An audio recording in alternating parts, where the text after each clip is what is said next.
Bonjour à tous, donc nous allons vous présenter la spécialité physique-chimie donc au lycée Jean-Jacques Rousseau. Donc pour ça, un PowerPoint très rapide.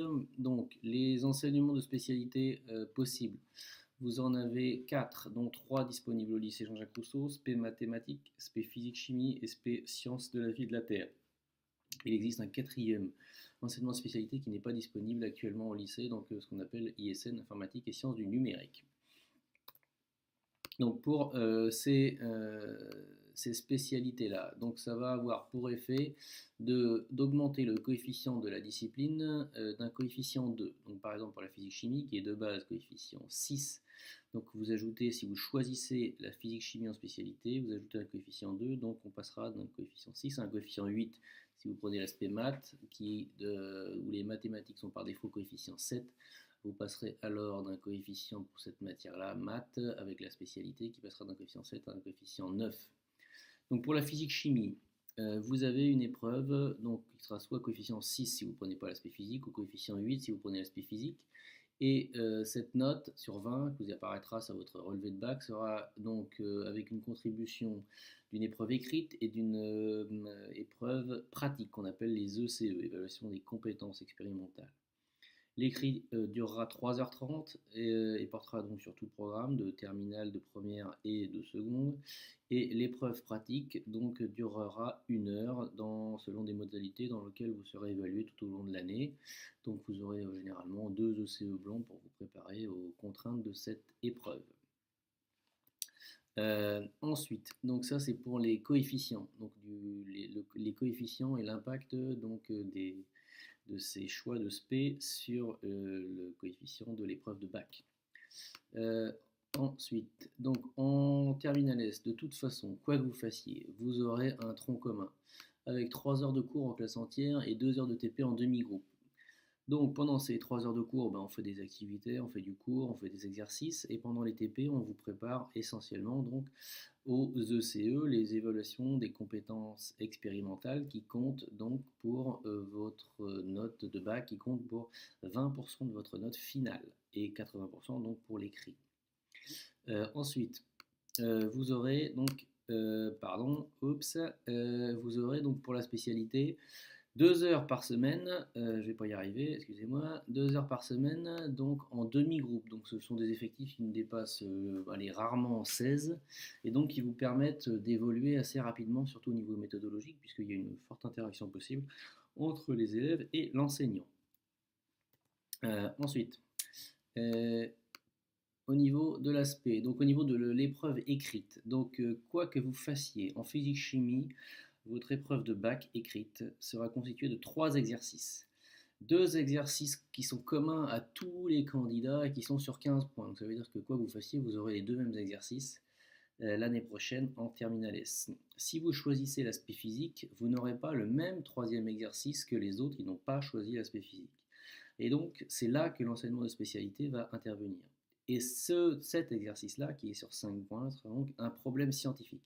Un problème scientifique, on y reviendra plus tard, mais c'est un problème où la démarche de résolution n'est pas simple, elle peut se faire en plusieurs étapes, et donc on valorise essentiellement la démarche de résolution plus que le résultat final en lui-même.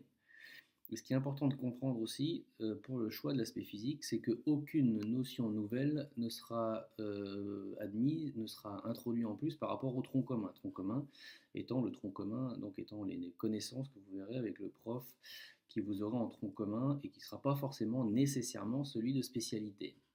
Donc c'est important, en spé physique, vous n'aurez rien de nouveau par rapport au cours de physique-chimie classique que tout le monde aura. Donc la base sera la même, mais les connaissances, il n'y aura pas de connaissances supplémentaires à apprendre. Ça, c'est une chose importante. Si vous avez des connaissances à mobiliser, vous seront nécessairement données dans des documents. Donc ça va plutôt s'axer sur une épreuve qui sera axée sur de la méthodologie plus que sur des connaissances. Ensuite, donc au niveau de l'épreuve de physique-chimie. Donc les objectifs de l'aspect physique, donc affirmez votre démarche scientifique, testez vos goûts et vos compétences, et cela vous aidera donc forcément dans le tronc commun, parce que nous faisons en spé physique donc plus d'activités expérimentales, plus de TP, plus de synthèse de documents et plus de problématiques complexes à résoudre. Et même si elles sont plus complexes en spé physique qu'en tronc commun, forcément, si on vous entraîne à résoudre des problématiques qui sont complexes, ça vous aide pour en résoudre des moins complexes en tronc commun. Donc l'aspect physique, la spécialité physique-chimie vous aidera nécessairement, donc parce que vous faites plus de TP pour les ECE, donc qui comptent pour 20% de votre note, et elle vous aidera aussi pour l'élaboration de stratégies de résolution dans ce qu'on appelle les tâches complexes. Ensuite, donc concrètement, vous aurez trois activités essentielles et fondamentales que vous mettrez en œuvre. Donc la pratique expérimentale, donc qui sera à peu près, on va dire, au moins pour 60 à 70% du temps. Donc soutenu, diversifié pour favoriser les initiatives personnelles. Vous aurez aussi donc l'analyse et la synthèse de documents scientifiques.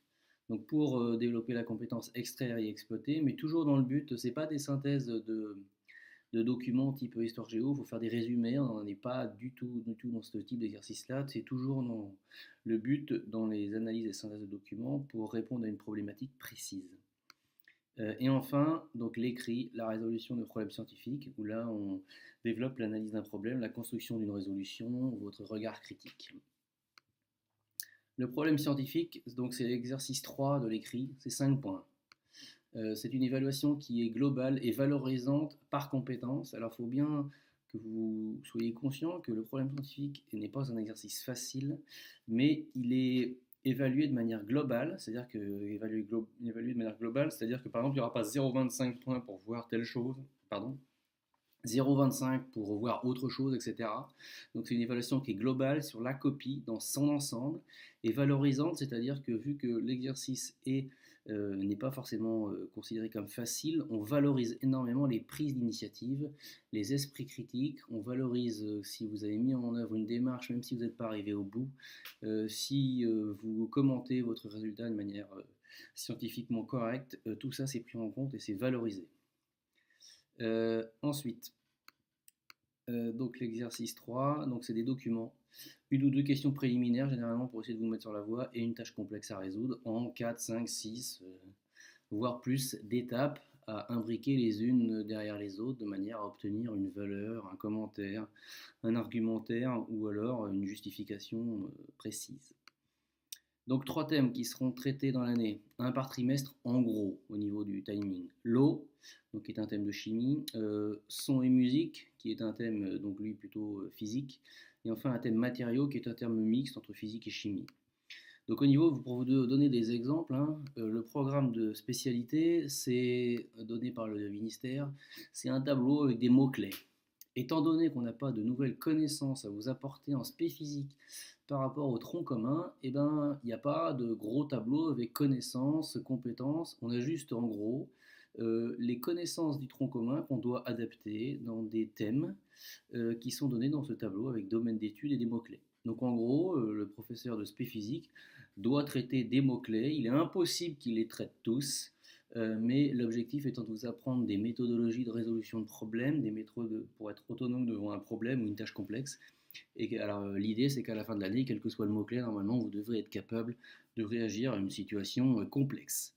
Donc par exemple, des mots-clés dans le thème eau et environnement, vous avez des mots-clés qui sont mer, océan, traceurs chimiques, surveillance et lutte physico-chimique contre les pollutions. Donc là par exemple, on voit qu'il y a plein de TP possibles sur le contrôle du contrôle qualité de différents produits, lait, eau polluée, etc. Donc des exemples d'activités expérimentales données à titre non exhaustif. Donc vous pourrez par exemple rendre une eau potable, vérifier si une eau est potable ou non. Vous aurez des activités documentaires ou des problèmes scientifiques sur les pluies acides, sur les piles à combustible qui sont très à la mode en ce moment. Ensuite, donc ça c'est aussi un truc de l'aspect, c'est que ça peut augmenter votre culture personnelle en sciences parce que ça fait appel à beaucoup de choses assez nouvelles et assez modernes en utilisant les connaissances de tronc commun. Donc au niveau de la culture personnelle, c'est assez enrichissant. Donc au niveau du thème numéro 2, donc qui est un thème ici plutôt de physique, donc vous avez donc un thème qui parle des instruments de musique. Donc là on parle des instruments à cordes, des instruments à vent, on voit la différence. Des instruments électroniques sont très à la mode en ce moment, on voit comment ça fonctionne à partir de l'électronique, comment à partir de composés électroniques on peut obtenir des sons semblables à ceux des instruments à cordes, et sont-ils exactement semblables? On parle aussi d'acoustique musicale, de gamme, d'harmonie, de traitement du son.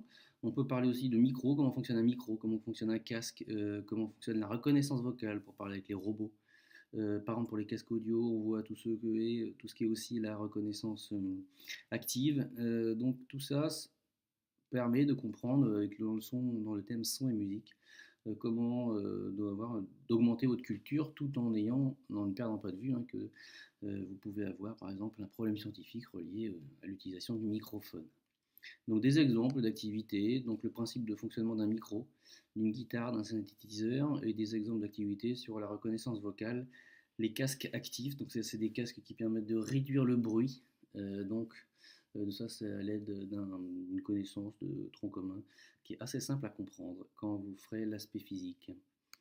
Euh, Ensuite, vous avez le dernier thème qui est le thème matériaux. Alors je vous les donne dans cet ordre-là, mais ce n'est pas du tout forcément le thème qui sera choisi par le professeur dans l'année. Il aura les 3 thèmes à traiter. Après, libre à lui de choisir l'ordre. Donc dans ces thèmes-là, il y a des mots comme élaboration, vieillissement, corrosion, conducteur, supraconducteur, cristaux liquides. Alors sans le savoir, des conducteurs, des semi-conducteurs, vous voyez tout ça, des cristaux liquides, vous en avez plein dans vos poches, par exemple dans vos téléphones portables. On parle aussi de cellules photovoltaïques, donc avec les panneaux solaires. On peut parler de tensioactifs, d'émulsion et de mousse, donc par exemple dans la cuisine ou alors dans les shampoings. On peut parler de mots qui sont aussi très à la mode, comme les nanotubes, les nanoparticules qui nous envahissent aujourd'hui. Donc des céramiques, des verres, des matériaux biocompatibles par exemple pour la médecine, des textiles innovants qui permettent par exemple de faire glisser l'eau ou de ne pas avoir de porosité. Enfin, des exemples d'activités, donc la mouillabilité d'une surface. Par exemple, comment rendre une surface de verre non mouillable, c'est-à-dire où l'eau glisse, tel un peu les surfaces des verres de TGV. Caractériser des émulsions ou des activités documentaires sur les semi-conducteurs, les supraconducteurs et les cristaux liquides pour comprendre par exemple comment fonctionne une télé LCD.